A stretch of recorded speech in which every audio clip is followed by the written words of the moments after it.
Hi friends, అందరూ బాగున్నారా అండి? నేనైతే చాలా బాగున్నాను ఫ్రెండ్స్. మేమైతే ఇక్కడ లేక్కి వచ్చామండి. దూద్ని లేక్ అంటారు దీన్ని. దూద్ని లేక్ అయితే వచ్చాము మేము. ఇక్కడైతే బోటింగే ఉంటుందండి, ఖాళీ ఏమీ ఉండదు, ఖాళీ బోట్ ఒకటే చేయవచ్చు ఇక్కడ. దీనికోసం అయితే మేమైతే 3 అవర్స్ జర్నీ చేసాము. 3 అవర్స్ జర్నీ చేసి ఇక్కడికి వచ్చిన తర్వాత ఒక హాఫ్ అన్ అవర్ అయితే బోటింగ్ అయితే ఉంటుందండి ఇక్కడ. ఇక్కడికి వెళ్ళే దారి కూడా అంత ఏం బాగాలేదండి, ఎత్తులు వంపులుగా ఉన్నాయి. అందుకని మా అబ్బాయి డ్రైవింగ్ చేస్తుంటే మా వారైతే తీసుకొని డ్రైవ్ చేశారు. ఎందుకంటే కొంచెం భయం కదా అండి, ఎత్తులు వంపులు అయితే చాలా ఎక్కువగా ఉన్నాయి. దానివల్లనైతే కొంచెం భయం వేసింది వెళ్తుంటే. కాకపోతే అక్కడికి వెళ్ళిన తర్వాత బోట్ చేస్తుంటే చాలా ఎంజాయ్ అయితే చేశాము.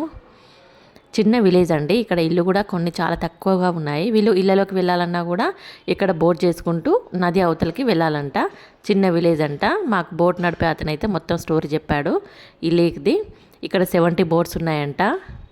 మేమైతే తనని అడిగాము ఈ లేక్ మొత్తం తిరిగి రావడానికి ఎంత టైం పడుతుందని అడిగితే ఒక హాఫ్ అన్ అవర్ అయితే పడుతుందని చెప్పాడు తను. నాకైతే అప్పుడు భయం వేసిందండి, అమ్మ హాఫ్ అన్ అవర్ కూర్చోవాలా ఈ బోట్లోనే, ఏమవుతుందో అని భయం వేసింది నాకు. కాకపోతే చాలా ఎంజాయ్ అయితే చేశామండి. నాకు చాలా అంటే బోట్ తిరుగుతుంటే ఇంకా కొద్దిసేపు తిరిగితే బాగుండు అనిపించింది. దిగేటప్పుడు మాత్రం, ఎక్కేటప్పుడు మాత్రం హాఫ్ అన్ అవర్ పడుతుందని అంటే అమ్మ హాఫ్ అన్ అవరా అనిపించింది. దిగేటప్పుడు మాత్రం ఇంకోసేపు కూర్చుంటే బాగుండు అనిపించింది. అంటే కొంచెం బోటింగ్ అంటే కొంచెం భయం అండి నాకు, నీళ్ళంటే చాలా భయం నాకు, అందుకని అనిపించింది. కానీ దిగేటప్పుడు మాత్రం ఇంకా కొద్దిసేపు కూర్చుంటే బాగుండు అనిపించింది. తనైతే చాలా నెమ్మదిగా మంచిగా తీసుకెళ్ళాడు. సో మేమైతే వెళ్ళేటప్పుడే కొన్ని స్నాక్స్ అయితే తీసుకెళ్ళామండి. పిల్లలు అయితే అందులో కూర్చొని తింటున్నారు. ఇక్కడైతే ఫెసిలిటీస్ అయితే ఏమీ లేవండి. ఇది చిన్న విలేజ్ అని చెప్పాను కదా. తనైతే చెప్తున్నాడు మా ఇల్లు ఇక్కడనే ఉంటుంది, లేక్ అవతల మా ఇల్లు ఉంటుందని చెప్తున్నాడు. ఒకవేళ మీ ఇంటికి వెళ్ళాలంటే ఎలా అని అడిగితే చెప్తున్నాడు ఇదే బోట్ చేసుకుంటూ వెళ్ళాలి, మేమైతే రోజు అలానే వెళ్తాము అలానే వస్తాము అని చెప్తున్నాడు. ఇండ్లు అయితే చాలా తక్కువనైతే ఉన్నాయండి, ఒక 50-60 ఇండ్లు ఉంటాయని చెప్పాడు. కాకపోతే ఫెసిలిటీస్ అయితే ఏమీ లేవండి, లైట్ లేదు, నీళ్లు లేవు, ఏమీ లేవు. అసలు వాళ్ళు ఎట్లుంటున్నారో కూడా తెలియదు. సో ఇక్కడికి వెళ్ళాలంటే మాత్రం తప్పకుండా క్యాష్ అయితే తీసుకెళ్ళాలండి, ఎందుకంటే ఇక్కడ నెట్వర్క్ ఉండదు, ఆన్లైన్ పేమెంట్ అయితే అస్సలు నడవదు, క్యాష్ అయితే ఇవ్వాలి. చూసారండి ఎంత బ్యూటిఫుల్గా ఉందో ఇక్కడ.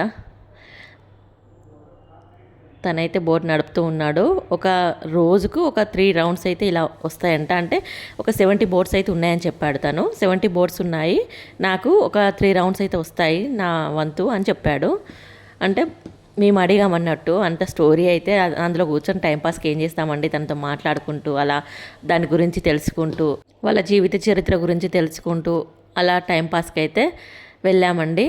కాకపోతే తనని చూస్తే నాకైతే బాధ అనిపించింది, ఎందుకంటే హాఫ్ అన్ అవర్ కంటే ఎక్కువ అలా నడుపుకుంటూ వెళ్ళాలంటే చాలా కష్టం కదండి, చాలా నెమ్మదిగా. అంటే మేమైతే 5 మెంబర్స్ ఎక్కాము ఈ బోట్ వచ్చేసి, ఇంకా 15 మెంబర్స్ ఎక్కే బోట్ కూడా చాలా పెద్దదైతే ఉంది. ఇలా ఈ బోటు నడపాలంటే చాలా కష్టమైతే అనిపించిందండి నాకైతే. తనని చూస్తే బాధ అనిపించింది. అందుకే నేనైతే అన్నీ అడిగాను. అంటే ఎందుకనంటే అలా ఏమి కాదు, అంత అడిగి నేను ఏదో పెద్ద వాళ్ళ ప్రాబ్లమ్స్ సాల్వ్ చేస్తానని కాదు, కానీ కొంచెం బాధ అయితే అనిపించింది తనని చూస్తే నాకైతే. తను చెప్పాడు ఇక్కడ 70 బోట్స్ అయితే ఉన్నాయి, నా వంతుకు ఒక 3 రౌండ్లు అయితే వస్తాయి రోజుకు. అంటే డే మొత్తంలో ఒక 3 రౌండ్స్ అయితే ఇలా వేయాల్సి వస్తుంది నాకు, ఒక రౌండ్కు 300 ఇస్తారు అని ఇలా చెప్పాడండి. అంటే ఒక రోజుకు 900 రూపీస్ ఇలా వస్తాయి వాళ్ళకు. అయినా కూడా ఏం సరిపోతుందండి వీళ్ళకు, అంటే డే మొత్తం ఇక్కడ ఉండి చేసి అక్కడ ఏం ఫెసిలిటీస్ లేవు, ఏమీ లేవు అసలుకు. అంటే ఖర్చు కూడా అంతేమి ఉండదనుకో, అయినా సరే అంతేనా ఈ రోజుల్లో కూడా ఇలాంటి జీవితం గడపాల్సి వస్తుందంటే కొంచెం బాధాకరమైన విషయం అని అయితే నాకు అనిపించింది. మీరేమంటారో తప్పకుండా కామెంట్ చేయండి ఫ్రెండ్స్. వీడియో నచ్చితే తప్పకుండా లైక్ చేయండి, షేర్ చేయండి, కామెంట్ చేయండి, అలాగే ఛానల్ సబ్స్క్రైబ్ చేసుకోండి ఫ్రెండ్స్. వీడియో చూస్తున్న ప్రతి ఒక్కరూ వీడియోని లైక్ చేయండి, అలాగే ఛానల్ని సబ్స్క్రైబ్ చేసుకోండి ఫ్రెండ్స్. బాయ్ మరి.